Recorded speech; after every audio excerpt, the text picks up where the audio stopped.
Hello, কি করছো? কাজ করছি, একটু বিজি আছি। তোমার তো আমার প্রতি খেয়ালই নেই, যখনই ফোন করে শুধু কাজ আর কাজ। কদিন পরেই তো আমাদের বিয়ে, তুমি তো আমাকে সময়ই দাও না। তুমি বোঝো না কেন?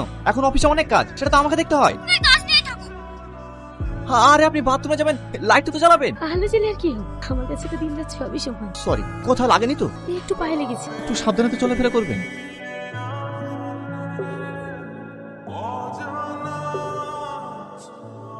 কি রে, মন খারাপ করে বসে আছি? কি হয়েছে? বাড়ি থেকে ফোন করেছিল, বিয়ের আর বেশি দিন নেই। এখন কি করবো কিছু ভেবে পাচ্ছি না। এতে আবার ভাবার কি আছে? ছুটি নিয়ে চলে যা। কিন্তু সালমা, ওর কি হবে? ওর কথা ভাবতে গেলে হবে না, আমার জন্য যার জীবন নষ্ট হয়ে গেছে তাকে আমি এভাবে ফেলে রেখে যাই কিভাবে?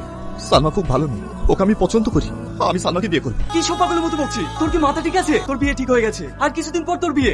তুই ওকে বিয়ে করে কি পাবি? ও একটা অন্ধ মেয়ে, তুই ওকে আশ্রয় দিয়েছিস ঠিক আছে, তাই বলে এই নয় যে তোকে ওকে বিয়ে করতে হবে। শোন, ও তোকে কোনোদিনই সুখ দিতে পারবে না, না তোর ফ্যামিলি দেখতে পারবে, না তোর সন্তান মানুষ করতে পারবে। ও সারা জীবন তোর মাথার উপর বোঝ হয়ে থাকবে। তুই শুধু আমার সুখের কথাটাই ভাবছিস। একবার ওর কথাটা ভেবে দেখ, যে ছোট থেকেই মা হারা, যার ফ্যামিলি থেকে কেউ তাকে দেখে না, যে আমাদেরকে পেয়ে নতুন করে বাঁচতে শিখেছে, নতুন করে স্বপ্ন দেখছে, তাকে এভাবে ফেলে রেখে যায় কিভাবে বল?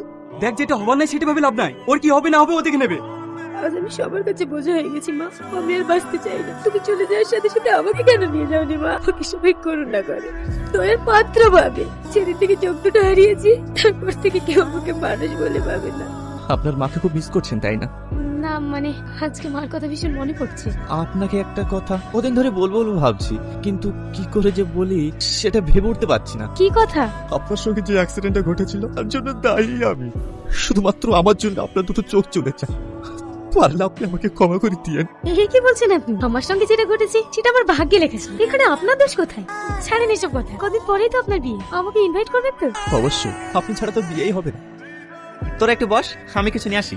সালমা, তোমাকে কিছু বলতে চাই। এই হ্যাঁ বলুন। টনি তোমাকে অনেক ভালোবাসে, আর আমি এটাও জানি তুমি টনিকে অনেক ভালোবাসো। কিন্তু তুমি এটাও ভালো করে জানো টনি ছোটবেলা থেকে বিয়ে ঠিক হয়ে আছে, আর 7 দিন পর ওদের বিয়ে। এই বিয়ে নিয়ে ওদের ফ্যামিলি সবাই খুশি, কিন্তু শুধুমাত্র তোমার জন্য টনি এই বিয়ে করতে রাজি হচ্ছে না। ওকে আমি অনেক বুঝিয়েছি, কিন্তু ও আমার কোনো কথাই শুনতে চাইছে না। আমি জানি তুমি ভালো মেয়ে, কিন্তু তোমাকে বিয়ে করে ও কোনোদিনই সুখী হতে পারবে না। আর তুমি এটাও ভালো করে জানো তুমি ওকে সুখে রাখতে পারবে না। তাই তোমার কাছে আমার একটাই অনুরোধ, তুমি একটু টনিকে বুঝিয়ে বলো, ও তোমার কথা ঠিকই শুনবে। আপনি চিন্তা করবেন না, আমি টনিকে সব বুঝিয়ে বলবো। হ্যাঁ আঙ্কেল বলুন। আমি জানি তোমায় কোনোদিনও পাবো না, তাই তো কখনো মনের কথাটা তোমায় বলতে পারিনি। আমি তোমাকে অনেক ভালোবাসি, আমি চলে যাব, অনেক দূরে চলে যাব।